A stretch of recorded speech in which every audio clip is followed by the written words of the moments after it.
Welcome, my friends. Sit with me for a moment. Have you ever noticed that when you are late for an appointment, the red light at the traffic intersection feels like it lasts for an hour?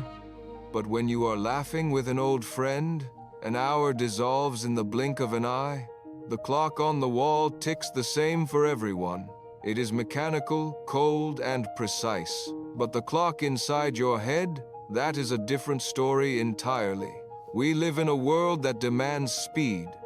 We are told that faster is better, that silence is empty, and that pausing is a sign of weakness. But I am here to tell you that this urgency you feel in your chest, it is not coming from the world around you. It is coming from the narrative within you. Your mind sets the pace. When I was a young novice, much younger and much more impatient than I am now, my master gave me a simple task: sweep the courtyard of the monastery before the sun reached its peak. The courtyard was vast, and the autumn leaves were falling heavy and fast. I looked at the size of the ground, then I looked at the sun, and panic set in. I began to sweep furiously. I was running from one corner to the other, my heart pounding, sweat stinging my eyes.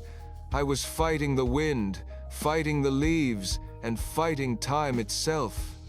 By mid-morning, I was exhausted, yet the courtyard was still a mess. The more I rushed, the more my erratic movements scattered the leaves I had just gathered. My master walked out, watched me panting for breath, and smiled. He took the broom from my shaking hands. He didn't rush. He moved with a rhythm step, sweep, breath, step, sweep, breath. He wasn't trying to finish. He was just sweeping. And in that calmness, he was twice as fast as I was. He looked at me and said, "You are exhausted not because the work is hard, but because you are trying to be at the finish line while your body is still at the start." That day, I learned that stress is simply the friction created when your mind rejects the present moment in favor of a future outcome. When you tell yourself, "I must be there now," you create a gap between where you are and where you want to be. That gap is where anxiety lives. Think about your life right now. Are you washing the dishes? Or are you mentally already answering emails? Are you driving your car? Or are you already arguing a point in a meeting that hasn't happened yet? When your mind races ahead of your body, you fracture your power.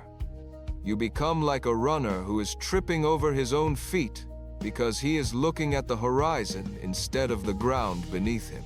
To slow down time, you do not need to move in slow motion.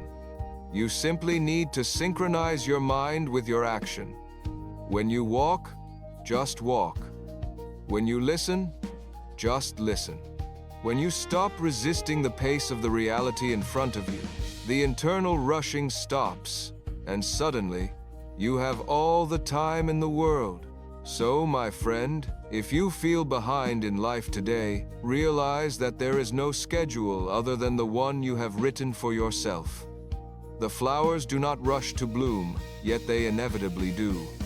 The sun does not rush to set, yet night always comes. Take a deep breath with me now. Reset your internal clock. Trust that you are exactly where you need to be, moving at exactly the right speed for your journey. Do not let the chaos of the world dictate the rhythm of your heart. Walk gently today. I will see you soon.